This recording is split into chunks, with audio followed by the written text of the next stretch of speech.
स्वागत है आपका एक और नई वीडियो के साथ। मैं हूं आपका होस्ट आदित्य और आप देख रहे हैं व्रत कथाएं। तो शुभारंभ करते हैं। देवकी और वसुदेव के विवाह के समय आकाशवाणी हुई थी कि देवकी के गर्भ से जन्म लेने वाली 8वीं संतान कंस का वध करेगी। इसके बाद कंस ने देवकी और वसुदेव को मथुरा के कारागृह में बंद कर दिया था। कारागृह में कंस ने देवकी और वसुदेव की 7 संतानों का वध कर दिया। 8वीं संतान के रूप में श्री कृष्ण का जन्म हुआ और भगवान की माया से वसुदेव ने बालगोपाल को यशोदा के घर पहुंचा दिया। कुछ समय बाद ही कंस को मालूम हो गया कि देवकी की 8वीं संतान का जन्म हो चुका है और वह गोकुल में है। इसके बाद कंस ने कई राक्षसों को बालक कृष्ण को मारने के लिए भेजा, लेकिन कान्हा ने उन सभी राक्षसों का वध कर दिया। यहाँ जानिए बालपन में ही श्री कृष्ण ने किन राक्षसों का वध कैसे किया था। पुतना का वध। बालकृष्ण ने सबसे पहले पुतना का वध किया। पुतना के विषय में काफी लोग जानते हैं। वह कंस द्वारा भेजी गई एक राक्षसी थी और श्री कृष्ण को स्तनपान के जरिए विष देकर मार देना चाहती थी।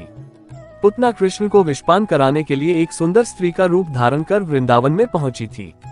मौका पाकर पुतना ने बालकृष्ण को उठा लिया और स्तनपान कराने लगी। श्री कृष्ण ने स्तनपान करते करते ही पुतना का वध कर दिया। तृणावर्त का वध। जब कंस को यह मालूम हुआ कि पुतना का वध हो गया है तो उसने श्री कृष्ण को मारने के लिए तृणावर्त नामक राक्षस को भेजा। तृणावर्त बवंडर का रूप धारण करके बड़े बड़े पेड़ों को भी उखाड़ सकता था। तृणावर्त बवंडर बनकर गया और उसने बालकृष्ण को भी अपने साथ उड़ा लिया।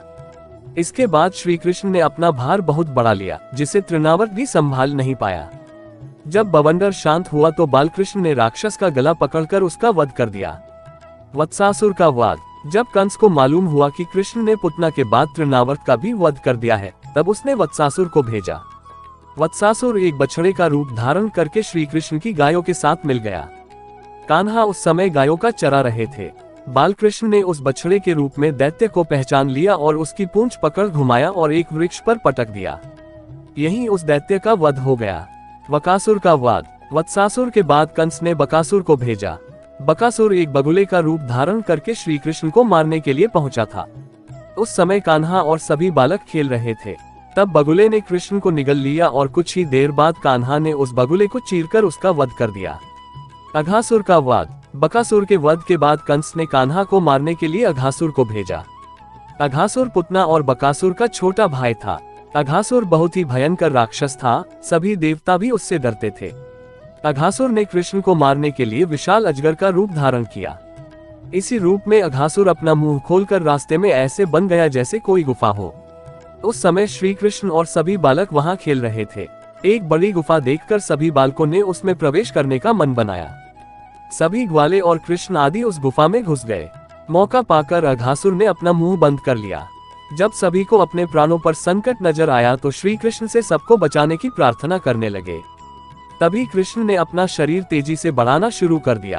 अब कान्हा ने भी विशाल शरीर बना लिया था। इस कारण अघासुर सांस भी नहीं ले पा रहा था। इसी प्रकार अघासुर का भी वध हो गया। यमलार्जुन का उद्धार। एक बार माता यशोदा श्री कृष्ण की शरारतों से परेशान हो गईं और उन्होंने कान्हा को उखल से बांध दिया ताकि बालकृष्ण इधर उधर न जा सके। जब माता यशोदा घर के दूसरों कामों में व्यस्त हो गई तब कृष्ण उखल को ही खींचने लगे।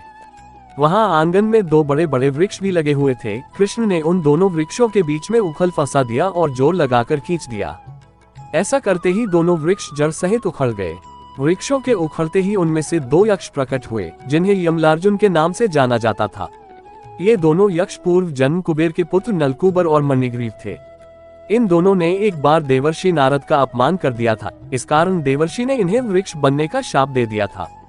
श्री कृष्ण ने वृक्षों को उखाड़कर इन दोनों यक्षों का उद्धार किया। अगर आपको हमारे द्वारा प्रस्तुत ये कहानियां अच्छी लगी हो तो कृपया चैनल को सब्सक्राइब करें, वीडियो को लाइक करें और ज्यादा से ज्यादा शेयर करें और पुण्य लाभ अर्जित करें।